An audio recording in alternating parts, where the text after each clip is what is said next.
Shalom, shalom, shalom. Selamat pagi masyarakat iman yang dikasihi oleh Tuhan. Hari ini kita percaya bahwa mengawali hari dengan doa bukan hanya jadi mantra. Wah, karena mau mengawali hari harus izin dulu. Tetapi biarlah berdoa itu jadi satu kekuatan bahwa kita mau sambut penyertaan Tuhan. Kita mau berani, tidak bimbang, tidak gentar kalau kita berdoa. Bila aku berdoa, NKB 140, NKB 140 bait pertama dan kedua. NKB 140 bait pertama dan kedua, bila aku berdoa.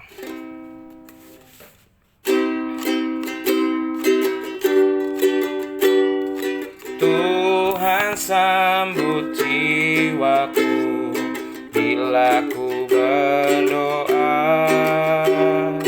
Dia dan ku bertemu bila ku berdoa, bila ku berdoa, bila ku berdoa. Tuhan sambut jiwaku bila ku berdoa. Tiada bimbang dan gentar bila ku berdoa. Hatiku pun bergema bila ku berdoa. Bila ku berdoa, bila ku berdoa, Tuhan sambut jiwaku bila ku berdoa. Mari kita berdoa. Tuhan, kami percaya bahwa hari ini kami mau sambut kebaikan Tuhan, dan biarlah kami mengawalinya dengan membaca firman-Mu yang menjadi penopang dan pedoman. Dalam nama-Mu kami berdoa. Amin. Bapak Saudara, mari bersama-sama kita buka 2 Raja-Raja 4, 2 Raja-Raja 4 bait ayat yang pertama sampai yang ke-7. 2 Raja-Raja 4 ayat pertama hingga yang ke-7. 2 Raja-Raja 4 ayat pertama hingga yang ke-7, dengarkanlah sabda Tuhan.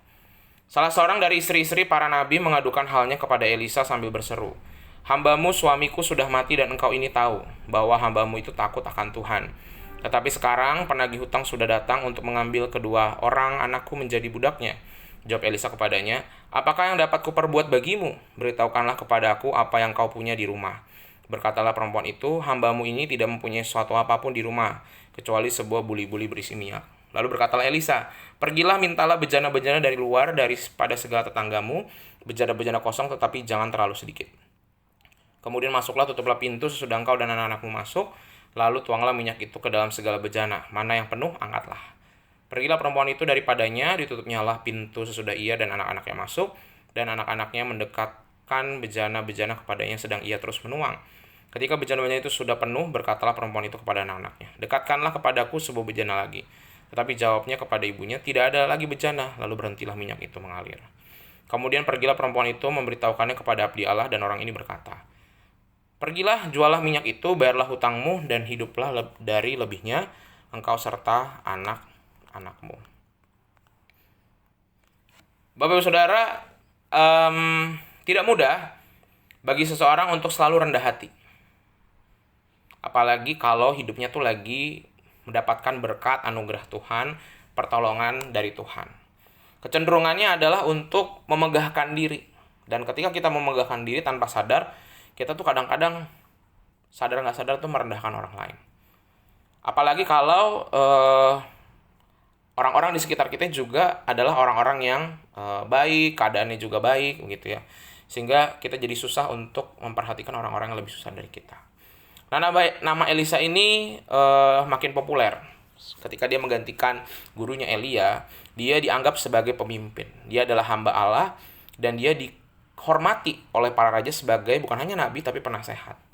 Tapi ini tidak membuat Elisa sombong.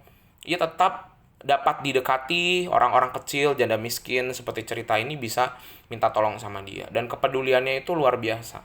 Bahkan kepada perempuan yang susah ini, dia tolong betul. Satu, dia sediain waktu untuk dengar keluh kesahnya. Jadi nggak cuman saya kasih mujizat, kasih nubuat, nggak, dia dengar. Kedua, tidak cuma memberi tolongan, tapi juga mengerti situasinya si janda, memahami betul.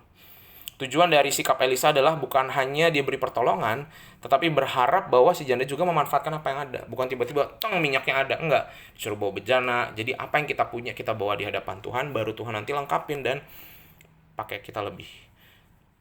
Sehingga pertolongan yang diberikan Elisa kepada janda itu bersifatnya itu bukan hanya menyediakan ikan, tapi dia memberikan pancingnya untuk di masa mendatang. Nah, kepedulian yang diteladankan oleh Elisa ini kayaknya makin kesini makin sulit ya. Karena kita sebagai anak-anak Tuhan itu rasanya setiap kali mau ngapa-ngapain, berbuat baik, melayani, hidup bersama dengan sesama, selalu ada motivasinya.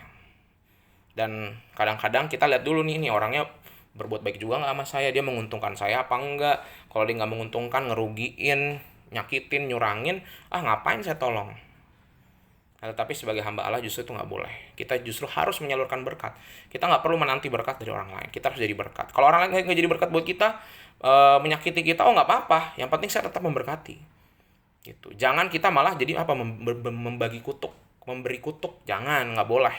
Harus berbagi berkat. Berkat bukan hanya lewat materi, tetapi berkat doa, sifat yang baik, yang santun dan sopan itu juga jadi doa. Sehingga biarlah melalui renungan hari ini kita sama-sama belajar melihat kehidupan kita. Kita mau peduli kepada banyak orang dan kita tadi mau tetap rendah hati, menolong semua orang, tidak peduli orang itu kaya miskin, tidak peduli dia menguntungkan apa enggak, tidak peduli dia menyenangkan atau menyebalkan, kita tetap tolong. Tuhan mampukan kita. Amin. Mari kita berdoa.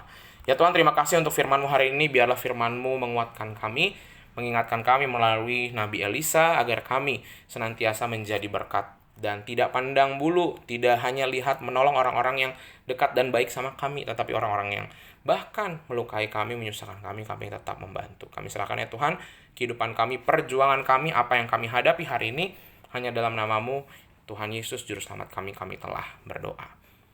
Amin. Selamat pagi, Tuhan Yesus memberkati, tetap bersemangat.